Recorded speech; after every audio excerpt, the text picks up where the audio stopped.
We really like to see kind of the Firewall to Grass call that's coming out there, but on the opposing side of Rafael's team, that Sun Core certainly could be something very strong to look at. So I think it's something that, you know, we're going to come down and look at how these restricted are going to come down against each other, but I'm going to kind of class Colossal as like a second restricted, the way that it can do such devastating power, and particularly against Pokemon like Venusaur and like the Charizard on that opposing side, that could be a really strong threat. So if it's all right with you, Lee, I think we should jump right into game one. I'm very excited to see what the rest of this European losers bracket has to offer. So let's jump right into the action here. On the right hand side of your screen, you can see the Groudon and the Venusaur coming out here into the action with Dragapult and Colossal for Antonio.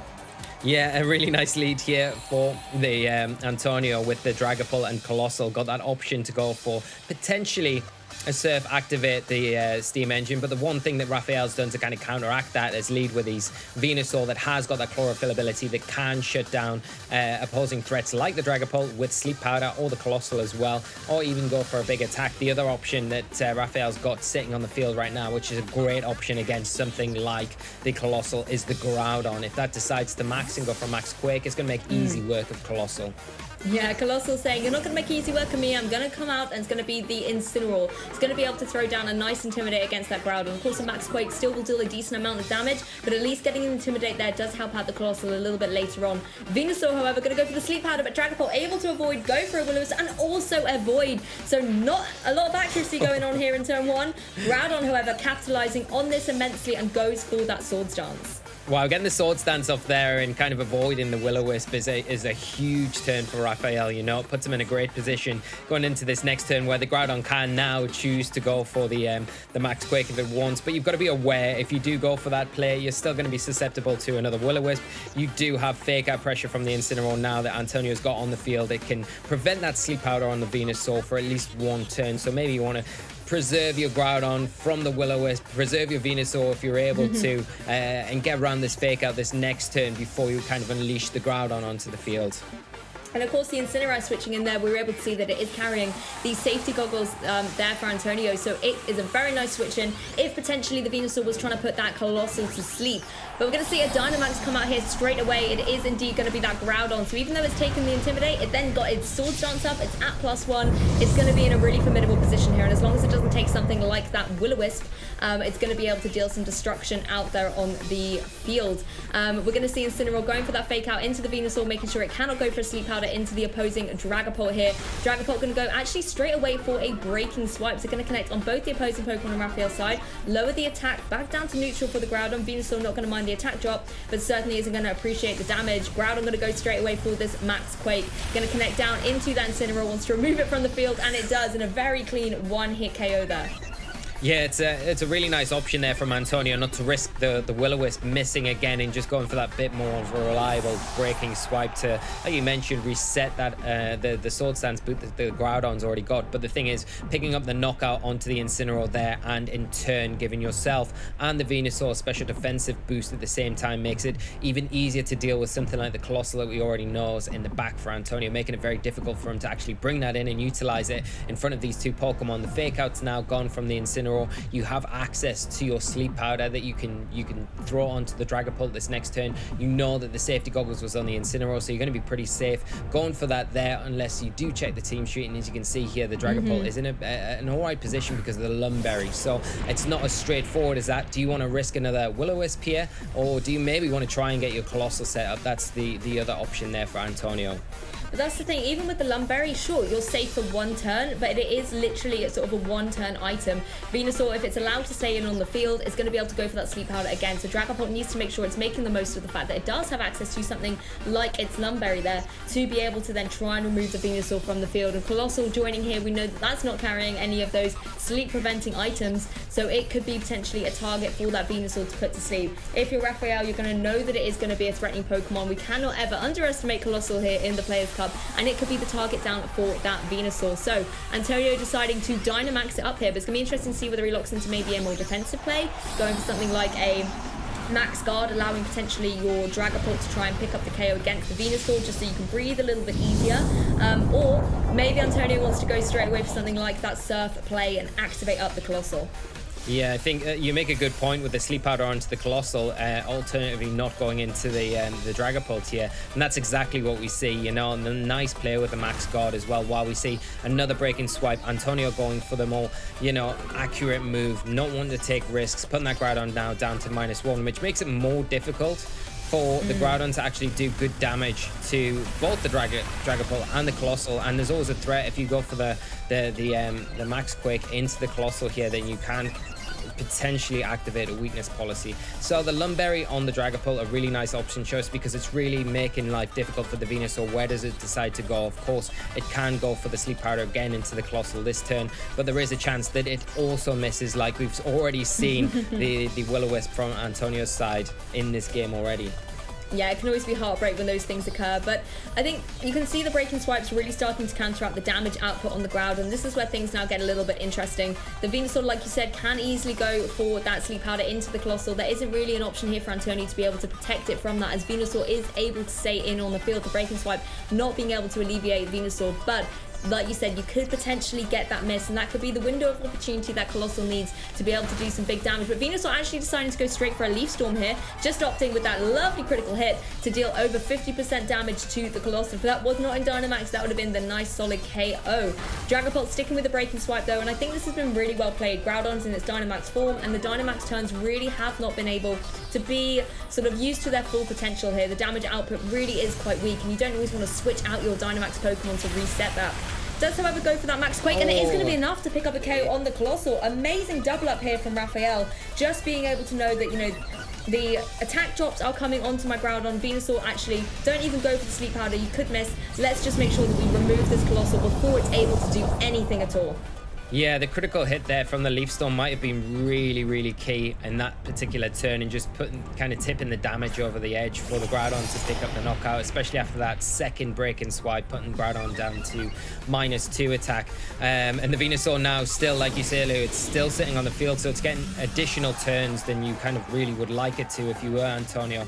Going to have another opportunity to put something to sleep here if it decides to, or maybe even switch out for later on in this game. If you can kind of manipulate and keep the sun up on the field, it could be useful in the late game to maybe come in against the Zacian that has just hit the field for Antonio. Obviously getting the Intrepid Soul boost, and it is going to be quite threatening, but can't ignore something like the Groudon either this turn. Yeah, and although it looks like Venusaur's time is limited on the field, you can see those sun turns are starting to tick away, and Groudon has the opportunity now to maybe switch out so it can reset the sun a little bit later on if something like the Charizard is maybe waiting in the back. Groudon obviously wants to reset those attack drops as well, so you can see from Antonio's perspective, it doesn't have the switch ability that Rafael has, so really has to make sure that they're taking every single second here to calculate what Rafael's going to do and try and maybe catch Pokemon on the switch in. It's going to be Grimmsnarl actually joining the field for that Groudon that's going to have a little bit of rest in the back. Venusaur going to go for that Sleep Powder, and this time it does find its marks, able to KO down onto these Ashen, and that Grimmsnarl is going to be able to breathe a little bit of a sigh of relief knowing that those Behemoth Blades are not going to be connecting onto it in this turn. Grimmsnarl as well being able to avoid out of the way of the damage here coming out from the Dragapult, and Venusaur, however, will be KO'd, but I think Venusaur's done a lot of work in this game one so far. Yeah, definitely. You know, putting the Zacian to sleep as well in this last turn is just such a key turn. The one Sleep Powder you want to hit in this entire game is that one, just because it takes it out of complete play here and allows the Grimmsnarl onto the field, so you can utilize potentially those screens this next turn, which just gives something like the Groudon that we know is in the back for Rafael just the longevity to come in and be able to just hit those Precipice Blades, because a couple of Precipice Blades, even -1 after a break and swipe, will be enough to probably get rid of both the Dragapult and the Zacian.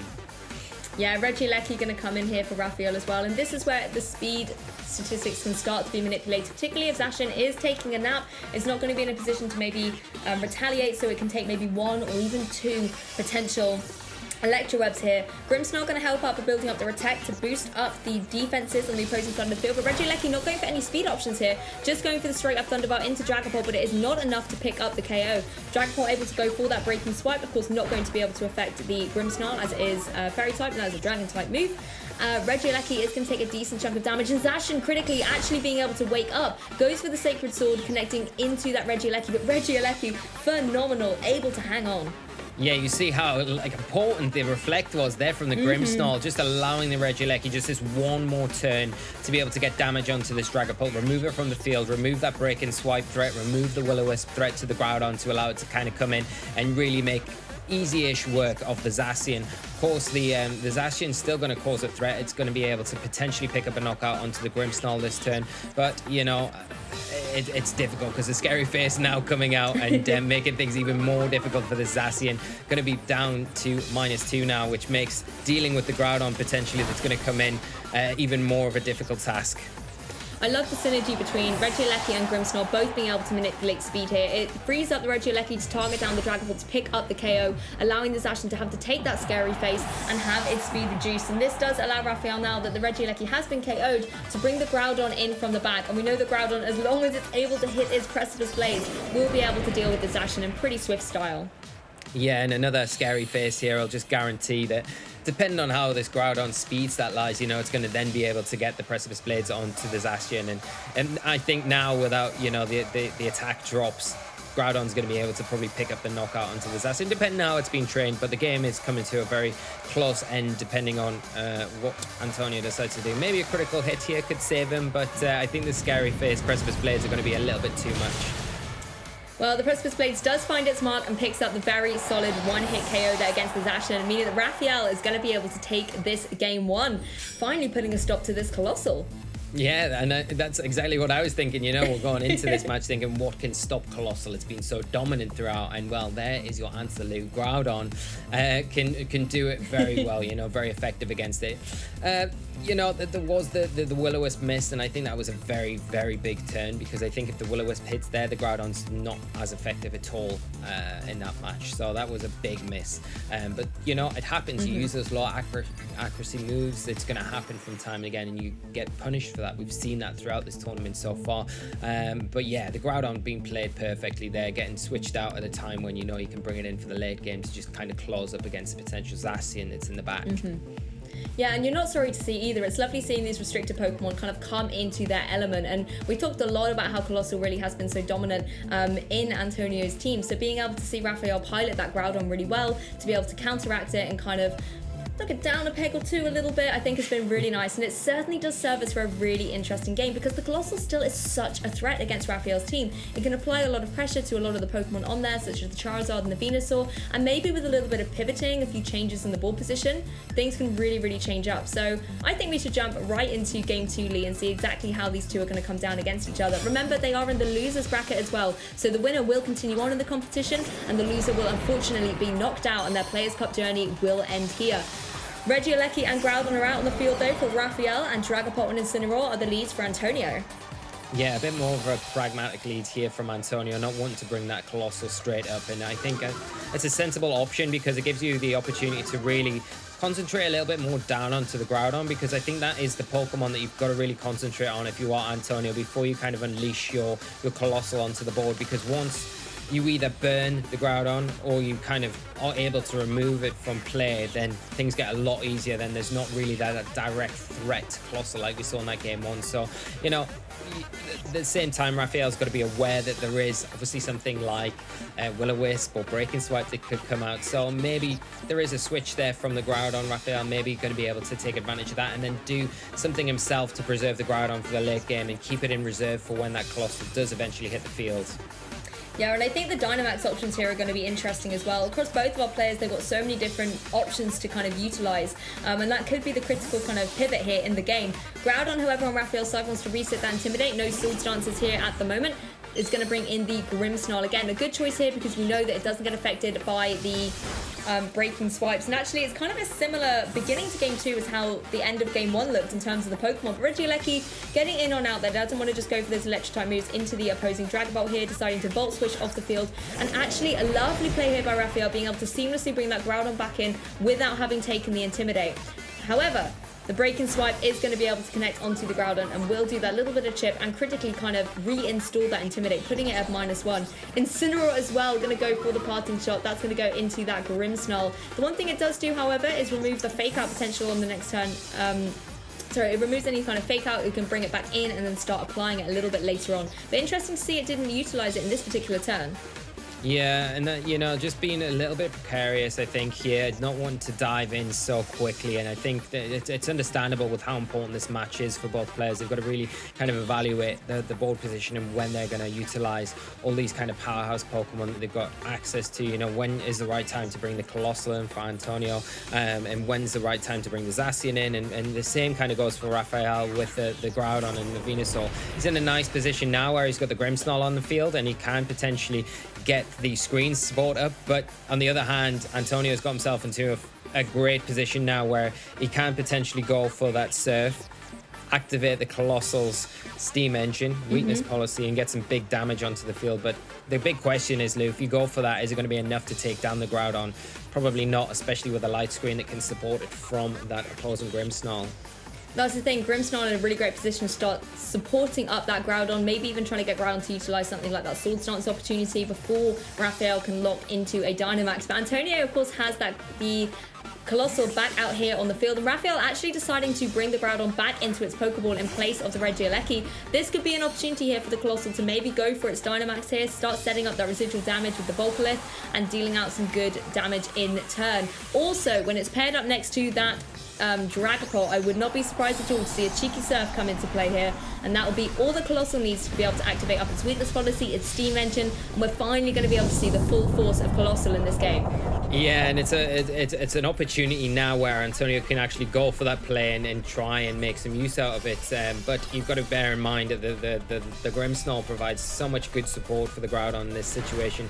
Like I mentioned, you've got to guarantee that you are picking the knockup against that Groudon, because it could decide to go for the max here as well. The Dynamax turn. But not seeing that, Lou. You called it perfectly. We're going to see the Surf come out, activate that weakness policy. The Surf not doing as much in the sun here, and the Colossal taking full advantage of the Steam Engine and the weakness policy there, and getting rid of that Regieleki that was such a disruption in the first game for Antonio. Oh, Regieleki goes down so quickly, Lee. But it was actually a great play there by Antonio. Like you said, kind of capitalizing on the opportunity, going for the Surf. It also broke the focus sash on that opposing Regieleki, allowing the Max player to be able to pick up the KO there. And I like the play because if the Groudon had still stayed in, it allowed the Colossal to kind of capitalize on the fact that the sun's in the sky. It's going to be able to boost up its fire type moves with that damage as well, and that would deal a huge chunk to the opposing Groudon. Alternatively, you might be able to catch a nice Pokemon in on the switch, which is exactly what Antonio was able to do here. Now kind of limiting the Pokemon choices that Rafael has, but looks like he's going to bring in the Venusaur to also try and capitalize on the sunshine. Yeah, and this is the other awkward kind of situation now. The Venusaur hits the field again. We had this situation in game one where it was able to kind of pressure the Colossal, especially with that Sleep Powder. And in this situation, you haven't got your G-Max Volcalith kind of set up yet. You are going to be able to put that Colossal to sleep right here and kind of shut down any ability for it to function going forward, and at least with its Gigantamax turns for the rest of this match, potentially. Yep, the Incineroar going to jump in on the action as well. Going to throw the Intimidate, but I think the critical thing here is you've got the Fake Out for the next turn. The Wise Max Guard here from the Colossal means that the Colossal's not going to have to take that Scary Face, not going to take a potential Sleep Powder like Venusaur has gone for here. And now that the Incineroar is on the field next to it, it can go for Fake Out in this next turn into the Venusaur, preventing another Sleep Powder. Alternatively, of course, Rafael could potentially try and Dynamax up the Venusaur, but then that means you also don't have to worry about Sleep Powder. Yeah, and it's very difficult in front of two Fire-type Pokemon as well. And one with the Steam Engine, you're kind of relying heavily on that Grimmsnarl to get the Scary Face off. But now you can kind of prevent that with the Fake Out from Incineroar to prevent the Grimmsnarl from being able to utilize that, and then just target down the Venusaur with maybe something like the G-Max Volcalith. It might not be a bad play here to try and get that started, get the residual damage onto the field. And even if the Venusaur is sashed, then, you're going to be able to at least remove it with the residual damage. But I think that might be a good way to start going in this match, because then with the sun up, even if the Groudon comes in late game, you've still got the ability to kind of capitalize on your kind of heat waves when you're not in that Gigantamax form.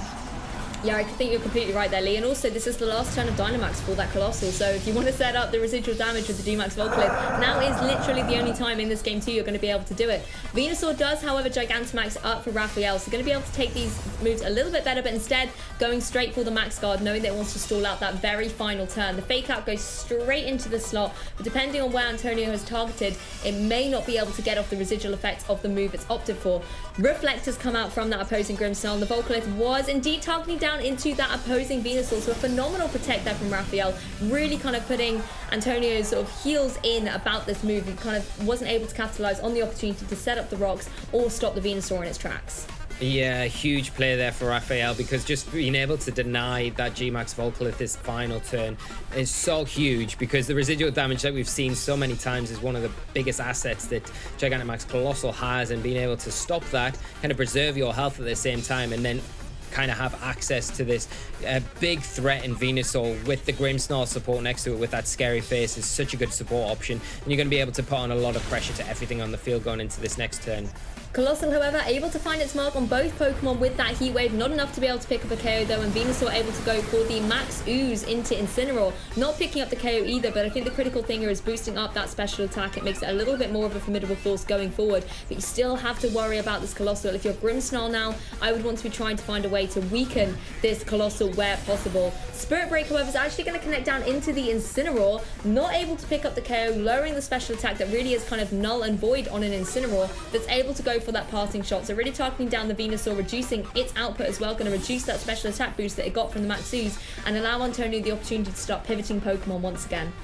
Yeah, it's a really nice play with the parting shot there. You think as well, maybe you missed an opportunity to get the Venusaur pick up the knockout there with a Flare Blitz potentially, but I think preserving Incineroar to later on this match probably gives you a few more options, as well as kind of giving you the Intimidate for the Groudon that we know is in the back for Rafael as well. He is thinking about what to bring in here, what would be the best option to bring in front of this Venusaur. The Colossal's still in a good position though, you know, can fire off another Heat Wave this next turn, and the Venusaur definitely not in a position where it's going to be able to take that. You're going to have to utilize potentially that scary face here and hope that it is enough of a speed drop to allow the Venusaur then to get the jump onto the Colossal. But as you can see, the sun fading here is the worst thing for Rafael, so he kind of needs to get the Groudon onto the field now to get that Chlorophyll booster, but by doing that you're not going to be able to utilize the scary face with the Grimmsnarl, so it does become a bit of a tricky situation with the sun ending that last turn. Yeah, decisions.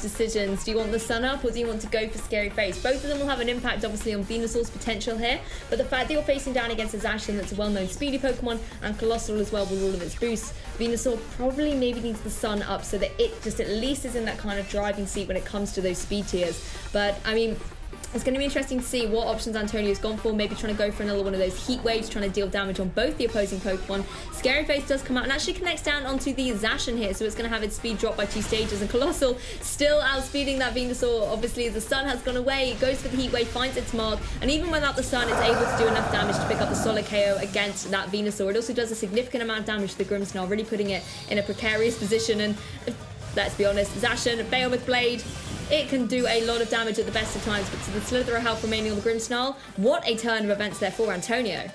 Yeah, he's being able to kind of close this one out and just make it Groudon versus the world here. As I think Groudon, you know, we mentioned in that first game that it was a great answer for the Colossal, but I think with, you know, 3 other Pokemon and Colossal kind of staring down at you, it might be a little bit too difficult, especially because the Dragapult's still active in the back for Antonio. It can come in, can support with the breaking swipes, with the Will-O-Wisps and things like that, and you've still got Incineroar as well, which, you know, that parting shot, we already mentioned how kind of pivotal the parting shot was, rather than picking the knockup out onto the Venusaur to allow you that Intimidate support onto the Groudon, and it's exactly for this reason. And the Colossal, you know, set up in a position where it can get one of these Heat Waves off onto the Groudon as well, which is going to do big damage. The sun's up is going to be boosting, and of course it has got that weakness policy activated already as well.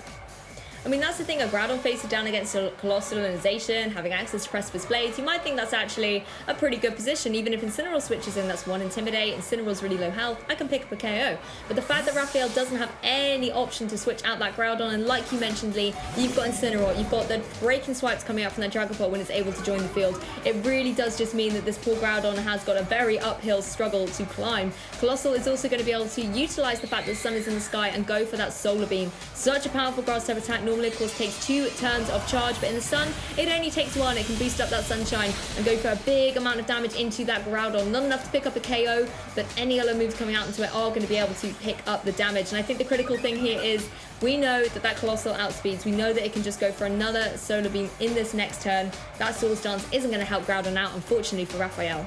No, definitely not. And that the amount of damage there is just far too much, and it just sets up, even if the worst case scenario happens here and the Colossal somehow goes down with the Incineroar, it sets up perfectly for the Dragapult or the Zacian to kind of come in and be able to pick up the knockout onto the ground on so low health. The Sword Stance, a nice idea from Rafael, but I think if you weren't really expecting that much damage, it maybe would have been the one thing that could kind of pull you back in this game. But unfortunately, just taking that much damage this last turn was probably just a little bit too much. And a great match there from Antonio, and showing how the Colossal can kind of contend with the Groudon there and tying up the match, taking us into a game 3, Lou.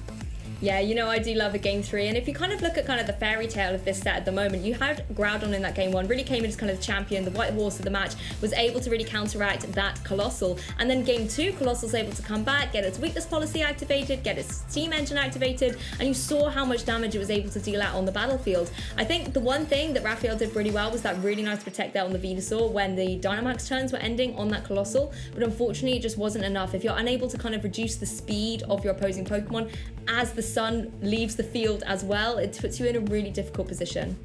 Yeah, the sun ending when it did was really not the best timing for Rafael, and made it a lot easier for Antonio to kind of close up that match, because like you say, he was in that awkward position where he had to kind of choose between the Scary Face he was trying to utilize earlier on in that match, or switching in Groudon and then allowing the kind of Colossal to get that additional sun boost and still be faster than the Venusaur. So it's a really double-edged sword, that situation. And you know, if you had the sun extended for like one more turn, you maybe utilized the Scary Face and went from there. But yeah, Antonio just showing how powerful Colossal can be if you can just get it set up. That's all you need to do, and he did that beautifully. You know, he manipulated the board position in a way where it made Rafael have to kind of switch out to adjust to what he had out in the field, and that set him up the opening where he could get the Dragapult next to the Colossal in the sun and then just go from there.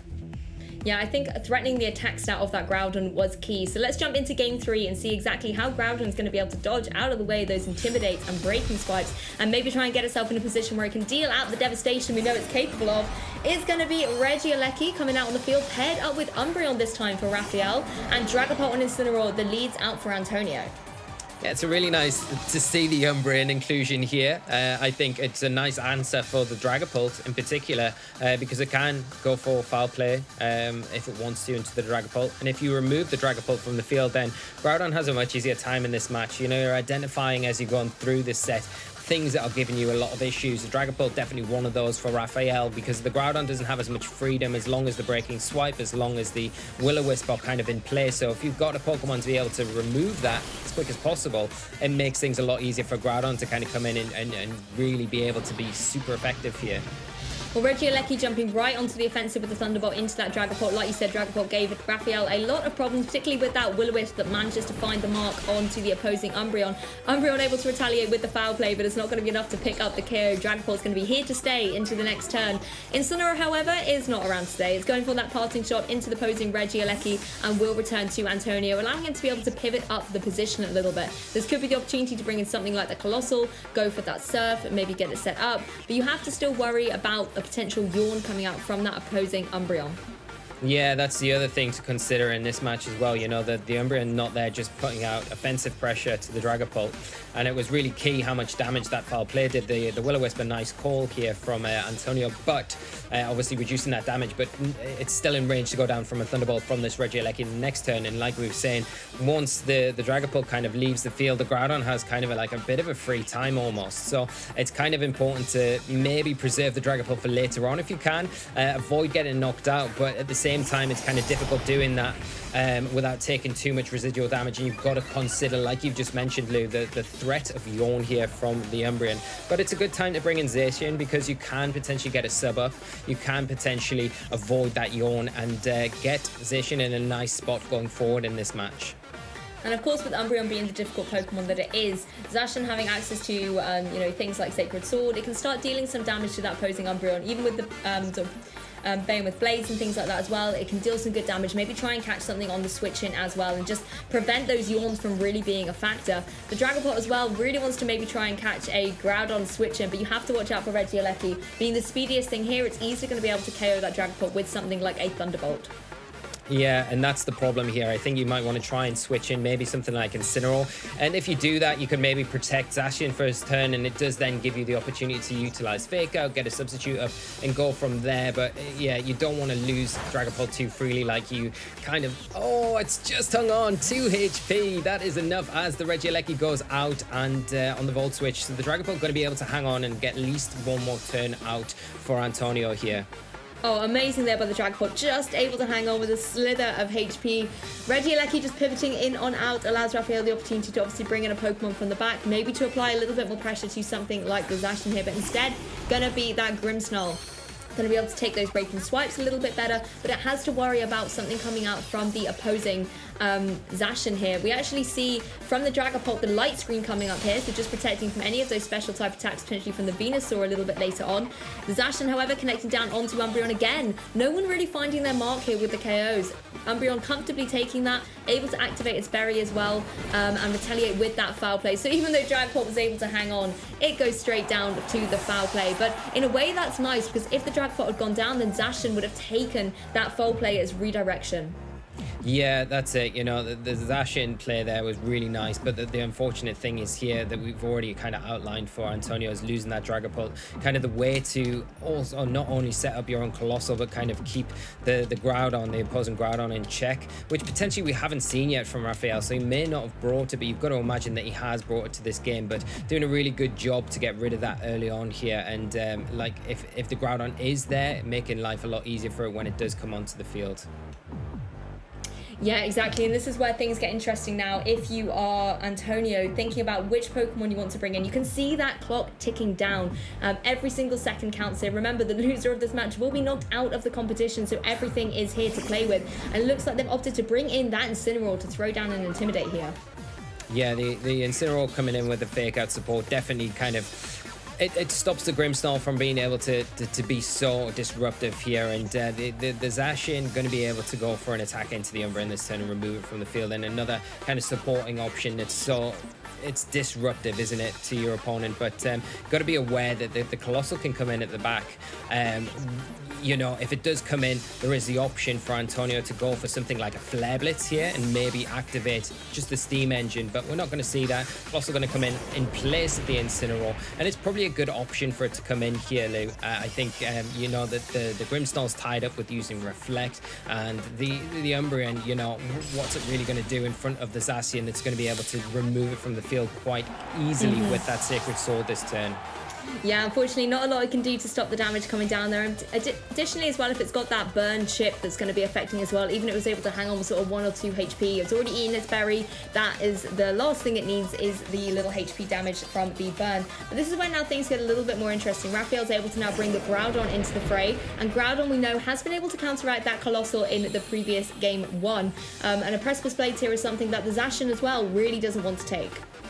No, definitely not. You know, the Groudon coming in here is really nice for Rafael in particular, because it puts a lot of pressure onto the Colossal that hasn't got the option to have that Steam Engine or the weakness policy activated with the Steam Engine kind of in conjunction there. And the Zacian not going to be as effective, especially with that Reflect now set up from the Grimmsnarl. The Groudon going to be able to take attacks a lot better going into this next turn. So, and it's quite free here to potentially just throw out a Max Quake onto either target. Both of them are weak to the Max Quake, and even Incineroar coming in from the back, it will be able to get an Intimidate onto the Groudon, but again, it's still going to take a lot of damage from the Groudon and kind of in turn for that. That's the thing, Groudon and Dynamax, it can afford to maybe just take 1 Intimidate there. It's still going to be able to deal out formidable pressure with those max moves. It's when they start to stack up, or maybe if you throw a cheeky burn in there, that Groudon really does kind of get rendered useless in its Dynamax form.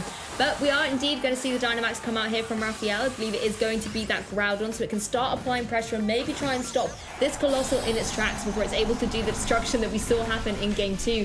Dynamax Groudon here obviously being able to apply pressure with those Max Quakes, and critically as well with the Max Quakes, you can boost up your special defense. That's something that's going to put you in really good stead against a special attacker like the Colossal. Yeah, definitely. And, you know, Colossal at a point now where is the Intimidate going to be enough to really support it and allow it to have that weakness policy activated? Because if it is, then maybe there is going to be a chance to get the Groudon. But again, you've got to worry about the support that the Grimmsnarl can provide here, and it is really going to be the kind of the perfect storm here for us, Lou, to decide which is going to be king. Is it going to be the Colossal or is it going to be that Groudon? Oh, time will tell. The Max Quake goes into the Max Guard, however, of the Colossal. So defensive play going around here. And Grimmsnarl going for that Spirit Break to try and reduce the offensive pressure of the Colossal even more, but to no avail whatsoever. So this first turn of Dynamax, not really doing a lot, Lee. No, not really at all. And I think the one thing that makes it very difficult to utilize Colossal in this situation is you kind of want to go for that G-Max Volcalith whenever you can, its signature attack. But against a Groudon, it's not really a kind of preferable play, because in these situations you want to hit it with the Max Flare or the Max Overgrowth to really maximize your damage onto that Pokemon. So it kind of gets away from the ability to utilize the G-Max Volcalith as well.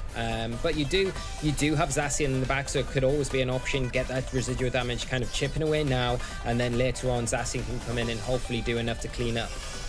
Grimmsnarl setting up the light screen as well, so the Rafael side will be better equipped to deal with these special type attacks coming in their direction. Groudon, however, is going to be able to go for the Max Quake, and this time connects down onto that opposing Incineroar. Not enough to pick up a KO though. You can see that Intimidate really actually paying off for Antonio, and the Incineroar just able to hang on here, but of course the boost still going to happen up on Rafael's side of the field. Colossal taking advantage of the sun in the sky, going for that Max Flare, connecting into the Groudon, but you can see the pitiful amount of damage that it is doing thanks to all the defensive measures that Rafael has put into place. Antonio, however, going to be showing off that cheeky thing that I think we saw in one of his previous matches, going for that self-activation of the Steam Engine with the Incineroar. Does very little damage, but now it does put Colossal in the speedier driving seat.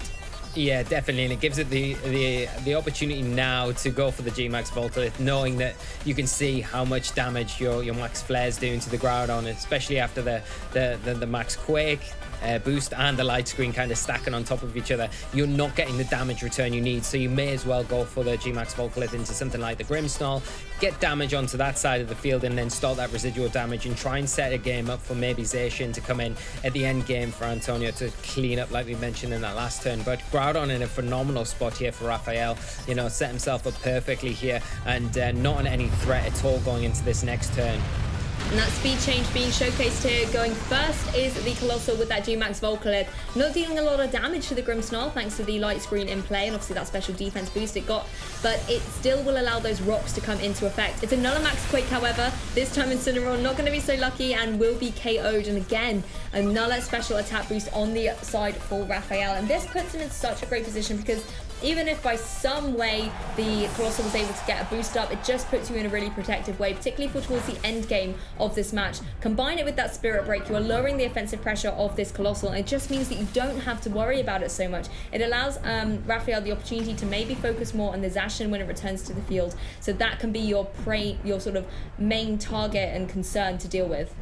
Yeah, and I think it has to be at this point. We've already seen the G-Max, the Colossal not really be that effective against either the Grimmsnarl or the Groudon. But Zacian's not going to have it like an easy time, you know. We'll come in and we'll pressure a lot with the Behemoth Blade. The Intrepid Sword is kind of going to be, you're going to be able to activate that quite freely, and you're going to be able to do big damage to the Groudon. But you've got to remember that there is a Reflect still active on the field, so the Groudon going to be able to get at least one attack into the Zacian, and I'd imagine it probably will be able to take it. The Groudon is -1 at the moment, so it does make it difficult, but the Colossal in not the best spots, but the Precipice Blades making a big game change here for the Groudon not needing to decide which target to go for and just deciding to click that one button. And you can't forget that it does have access to something like Swords Dance, so you can't give it room to allow it to go for that Swords Dance, because if you do, then it really is an end game for Antonio. So keeping on the pressure with Zacian and hoping you can take a Precipice Blades and remove the Grimmsnarl at the same time is going to be trying to kind of what you're trying to do. Colossal just going straight for the Protector, and Grimmsnarl going for the Scary Face, finding its mark there on the Zacian. I think this is great synergy coming out from Rafael's side. You need to lower the speed of that Zacian so that the Precipice Blades is going to be able to come out first, and it is able to connect onto that opposing Zacian, but let's see how much the Intimidate has paid off. It's going to be able to pick up a KO on the next hit, but let's see how much Behemoth Blade is able to do first and foremost. Maybe something like a critical hit could change things up here. Groudon, however, easily going to be able to take that. No critical hit going to be able to change things up. The residual damage, however, is going to start chipping away, and that's a calculation that both players have to be aware of. If Antonio can play things defensively enough, it could be what is needed to maybe try and pick up a KO against that Groudon. Yeah, and you've got to keep in mind as well that the residual damage there onto the Groudon really quite pivotal for Antonio, because the Colossal does still have its steam engine activated and the sun's still present on the field. You're going to be able to maybe go for a Heat Wave. Is it enough to get the Groudon? Probably not with the special defense boost that the Groudon's got and the light screen that's in effect. But the Scary Face, you can't forget about how useful that is, just to make sure that the Zacian cannot be as effective as it once was. So I think if you're Rafael, you're kind of banking on the Colossal not being able to knock out the Groudon, and then the Groudon being able to kind of clear the field with a Precipice Blades. Well, Colossal actually trying to go for the double protect there to no avail. Zacian able to dodge though the Precipice Blade, so it's only going to find its mark down on that exposed Colossal. Will be able to pick up the KO, but Zacian is still in a great position here to deal some good damage in return for Antonio. Going straight for that Bayon with Blade, going to be able to connect down across the battlefield onto that opposing Groudon, and this will be enough to remove it from play, meaning that Rafael now only has the Regieleki and the Grimmsnarl here on the battlefield. And of course you can still go for those Scary Faces to try and lower the speed. You can go for the Spirit Break here for a little bit of chip damage, but I'm not sure, as much as I love Regieleki, I'm not sure it has the offensive pressure here against a Zacian to be able to pick up a KO. I don't know, you might be underestimating your favorite little Regieleki here. I think if it comes in, it's going to be able to come in and maybe it's going to be very close, you know, Lou. It's going to be very close to picking up the knockout. But the Precipice Blades miss. They're really unfortunate for Rafael. But what you got to keep in mind is this Regieleki is full health. It's coming in fully powered, and it's going to be able to do some good work here. At least get a couple of attacks off depending on its item, and if it does have an item boosting move, then that just gives it that extra bit of power that it probably does need for the Zacian. So yeah, I don't know if Zacian can survive the Regieleki here. It has to pick up the knockout to really take the game. Well, Regieleki going for that Thunderbolt, and I completely forgot, Lee, it does have the Focus Sash, so it's going to be able to take any move that Zacian throws out to it and survive. Zacian actually able to hang on, but Grimmsnarl following up with the Spirit Break, able to take down the Zacian, meaning that Rafael is able to take this game 3 and will remain in the competition. Phenomenal endgame there. You know, the Regieleki coming in. I can't believe I did this to Regieleki. How could I? But I forgot it still had its Focus Sash intact. I thought it had already been broken, but my mistake. I apologize, Regieleki. And what an amazing way for Rafael to come back in that game 3 and take the set. Yeah, it was very close, and it looked like it was kind of slipping away from a point, you know, especially when the Precipice Blades missed there. You thought, oh, this couldn't be at a worse time. You know, Antonio did everything right up to that point to try and take the match to that extent and really pull it as close as it was in the end. But Rafael playing superbly there with the Groudon in that last match, really concentrating down on the Dragapult early on like he needed to, and then giving that Groudon a little bit of freedom, especially with the Grimmsnarl. You know, the Grimmsnarl sat in the field for so many turns, just disrupting